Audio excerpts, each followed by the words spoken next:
Hey gang, it's Jay from JTech, and it's finally here. The review that I never thought I'd be doing in a million years has finally arrived.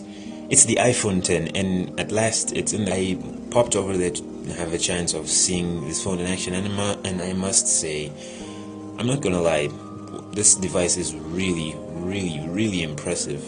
From the moment the iPhone 10 was announced last September, I was skeptical about what it offered because I thought it was way too expensive and way too simplistic. And seeing the iPhone 8, which was pretty much a little teaser of what was to come with the iPhone 10, I was unimpressed. But upon using this device for like an hour or so, my mind was blown. Like, this is the first time since 2007 that iOS has actually truly blown my mind. Okay, maybe since 2013 with iOS 11. It's the first time in a very long time that iOS has actually blown my mind. It's got a bit of a learning curve to go about. It's not as simple as, home button and a large screen in front of you, but the iPhone 10 is much more intuitive with iOS. It comes with really great, insane features. A 5.8 AMOLED display, which looks pretty stunning, by the way. It's not Galaxy Note 8 stunning, because that's a whole different kettle of fish, but it's the same Samsung AMOLED display that's slapped onto the iPhone 10, and I must admit it looks very good. It doesn't have the punchiest of colors, but many people complain about Samsung phones having high color saturation. It's not the best looking phone by any means. I still stick with the Galaxy S8 as being the best looking phone in quite a while, if not ever. It's still not a bezel-less display because you can still see the thick bars on the side, and the notch. Well, the notch, for the most part, I got over the notch. It was still bothering me each and every time I looked up at the phone, but it really wasn't intruding on my space. But that notch, though, it was a big gripe for me. I could see why people would live without this, but in a sense, that notch really bugged the living hell out of me. It has a dual camera setting at the back, which has obviously been famed for its amazing slow motion and the fact that it records 4K videos at 60 frames.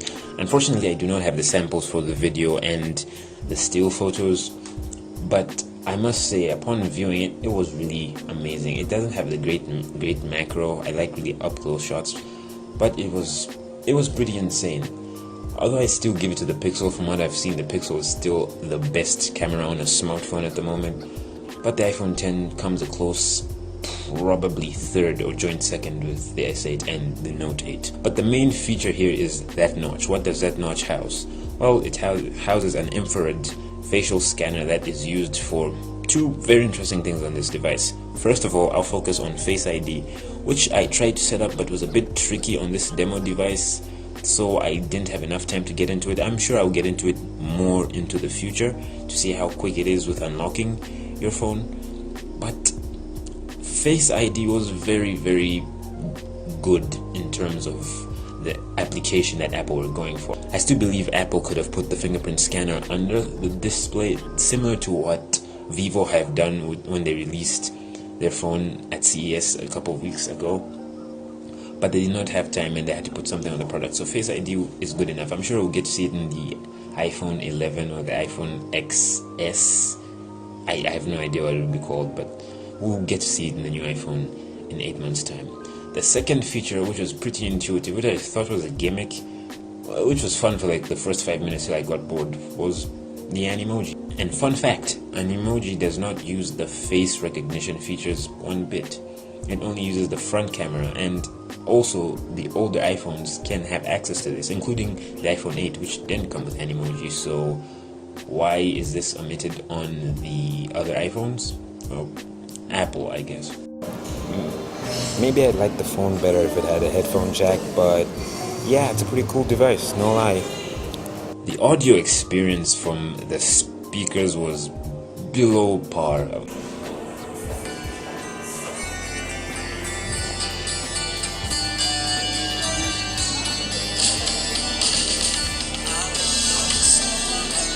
It's a waterproof phone and it comes with wireless charging, so they had to cut a few corners here. The speakers, they are loud, but they they suck, to be honest. Like, I've heard better speakers on cheaper phones, but when it comes to audio, ironically, Apple kind of took a back seat on this one. They've had decent sounding rear speakers, like the ones on the iPhone 5 way back when, but on the iPhone 10, I believe they skimped out in terms of audio quality. Unfortunately, you have to get Bluetooth headphones, which I still feel aren't up to par with high-end wired headphones. I still believe there's still room for the headphone jack. Even really thin phones that came out late last year and earlier this year at CES still has a headphone jack, but it's the way of technology. You get the bundled AirPods and also the wired in-ear AirPods, so they should do the trick.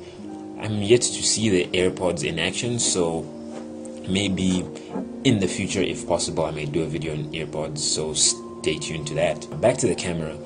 The portrait mode feature on the iPhone 10 was not as bad as many other YouTube reviewers say, but it was, I'd say, it was okay. It's nothing close to the Pixel or the S8, which I experienced firsthand. But the feature on the iPhone 10, it's good enough. I'm sure with a few software patches, it's good enough to do the job. On iOS 11 on the iPhone 10, it was meant for the iPhone 10, and I believe that really this is the start of a really great trend in terms of smartphone software integration, and I applaud Apple for this one. Like, it's just so seamless and smooth. The A11 Bionic chip just handles everything so perfectly. And yeah, overall, I'd say the iPhone 10 has impressed me. I thought it was an overrated phone, but I've experienced it firsthand, and I must say it's been such an amazing phone. The best iPhone yet.